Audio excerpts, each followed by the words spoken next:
भारतीय संविधान के महत्वपूर्ण टॉपिक वित्त आयोग के बारे में आज अध्ययन करते हैं। वित्त आयोग का गठन किस लिए होता है, वित्त आयोग क्या है, कितने सदस्य रहते हैं, इसमें नियुक्ति का अधिकार किसको होता है और यह किस किस चीजों की सिफारिश करता है, इसका क्या कार्य है, राज्य और संघ के बीच में कैसे ये जो है समतुल्यता व्यवस्था करता है या कह सकते हैं सामंजस्य स्थापित करता है, इन सब के बारे में आज चर्चा करेंगे। तो सबसे पहले वित्त आयोग, जैसे इसके नाम से है, ऐसा आयोग जो किसके बारे में रिपोर्ट करता हो, वित्त के बारे में रिपोर्ट करता हो। ऐसा आयोग जो वित्त के बारे में रिपोर्ट करता हो उसे हम वित्त आयोग कहते हैं। वित्त आयोग का वर्णन भारतीय संविधान के अनुच्छेद 280 में किया गया है। अनुच्छेद 280 में किया गया है। वित्त आयोग क्या होता है? एक संवैधानिक निकाय है, संविधान में उसका वर्णन है और साथ ही साथ इसको अर्ध न्यायिक निकाय के रूप में कैसे कार्य करता है ये हम इस वीडियो में जानेंगे। सबसे पहले वित्त आयोग का जो गठन है, उसके गठन का जो अधिकार होता है राष्ट्रपति को होता है।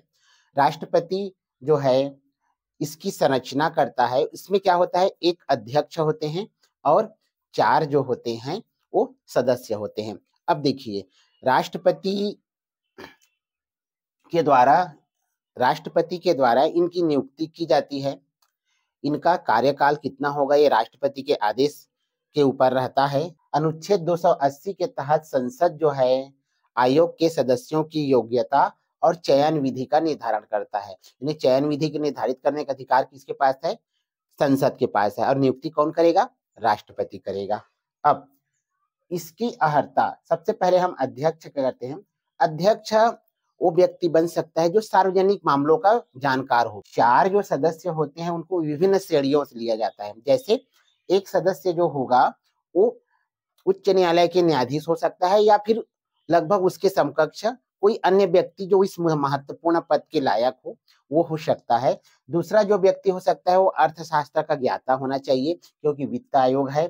तीसरा व्यक्ति हो सकता है लेखा एवं वित्त मामलों का जानकार, जिनको लेखा और वित्त मामलों का अच्छे से जानकारी हो, ऐसे व्यक्ति इसका तीसरा सदस्य हो सकता है। और चौथा, जिसको प्रशासन और वित्तीय मामलों में अनुभव रखने वाला हो, इस मामलों में उसके पास एक्सपीरियंस भरा हो, ऐसा व्यक्ति जो है चौथा सदस्य हो सकता है। यानी कि इसमें से जो 4 सदस्य है वो अलग अलग मामलों के विषय विशेषज्ञ रहेंगे।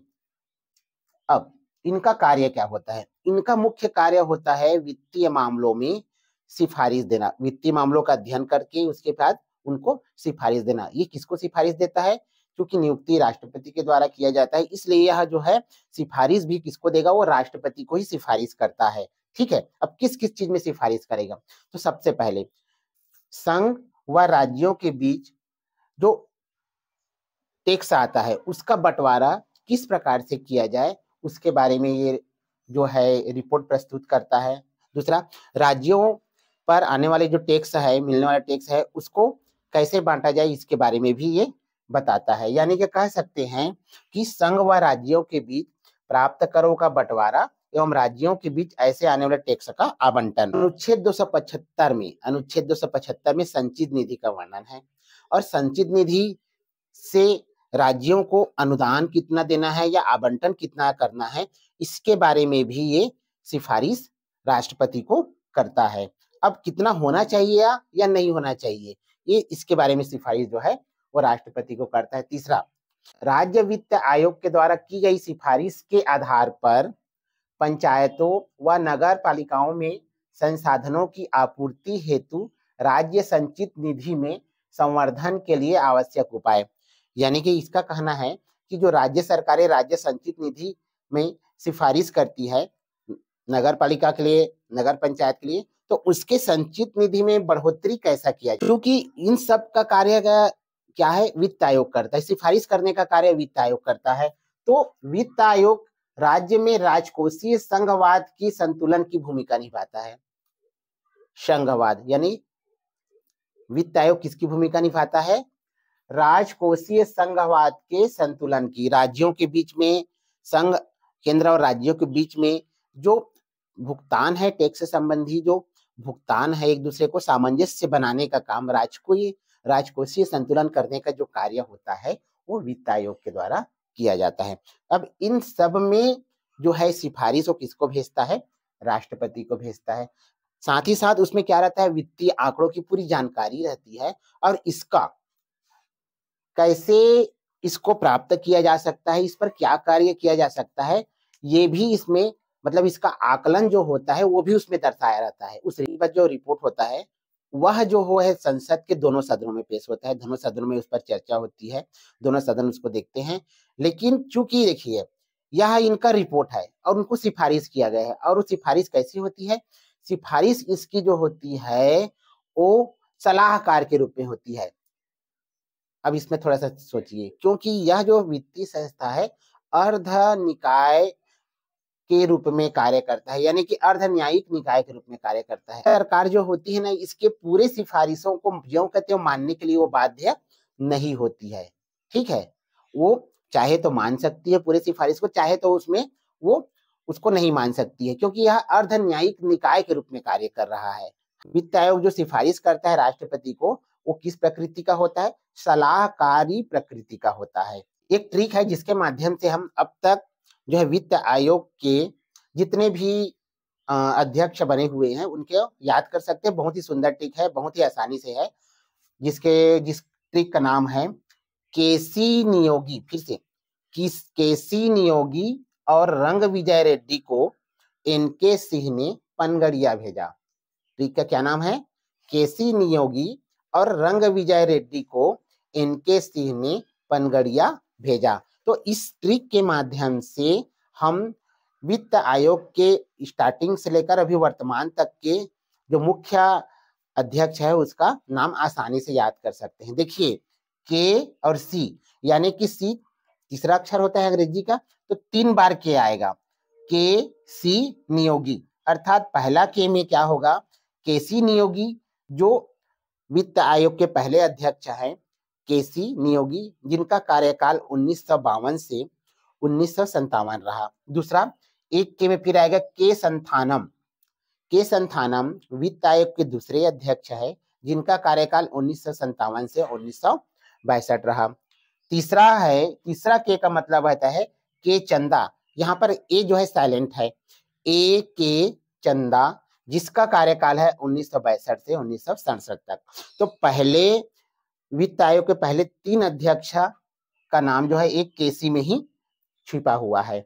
अब आते हैं ठीक सीधा 20 से उठा के सीधा 12वें में आ जाते हैं, क्योंकि अभी 12वें जो वित्त आयोग है उसमें देखिए रंग, तो इसका मतलब है सी रंगराजन वित्त आयोग के 12वें अध्यक्ष बने, जिनका जो कार्यकाल होता है 2005 से 2010 रहा।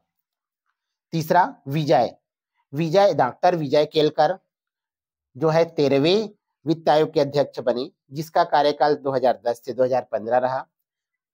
रेड्डी YV रेड्डी जो है 14वें वित्त आयोग के अध्यक्ष बने, जिसका कार्यकाल जो है वो 2015 से 2020 रहा।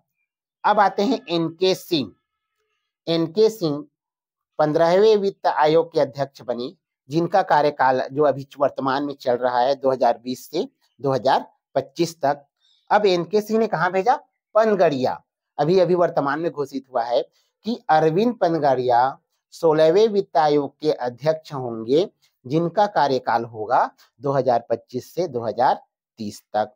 तो कार्यकाल 5 साल या इससे पहले किया जा सकता है, क्योंकि मैंने बोला था इसमें लिखा है कि राष्ट्रपति के आदेश तक। ठीक है, इससे पहले भी इसको हटाया जा सकता है। लेकिन इस ट्रिक के माध्यम से हम सबसे पहले के 3 और अंतिम जो है 5 जो वित्त आयोग के अध्यक्ष है उसके नामों को बहुत ही आसानी से याद कर सकते हैं। तो वित्त आयोग एक महत्वपूर्ण संस्था है, संवैधानिक निकाय है, और यह एक अर्ध न्यायिक निकाय के रूप में कार्य करता है। साथ ही साथ यह राजकोषीय संघवाद की भूमिका निभाता है, यानी कि केंद्र और राज्य के बीच में टैक्स से प्राप्त हुए पैसे का आवंटन किस आधार पर किया जाए, यानी कि कैसे किया जाए जिससे दोनों के बीच में सामंजस्य स्थापित हो और उन सभी पैसों का सदुपयोग हो। इन सब की जो सिफारिश होती है वो जो है वित्त आयोग जो है राष्ट्रपति को करता है। तो वित्त आयोग के बारे में यह जानकारी बहुत ही महत्वपूर्ण है। कैसे लगा दोस्तों, ये जरूर बताइएगा। साथ ही साथ पॉलिटिकल के एक एक टॉपिक का जो है सीरीज अभी मंजिल गुरुकुल यूट्यूब चैनल पर चलाया जाएगा, तो आप देखते रहिए, इनको शेयर करिए और ट्रिक ट्रिक के माध्यम से जो समझाया गया है उनको अच्छे से याद करिए और दूसरों को भी बताइए। मंजिल गुरुकुल यूट्यूब चैनल को सब्सक्राइब करें, हम शेयर करें।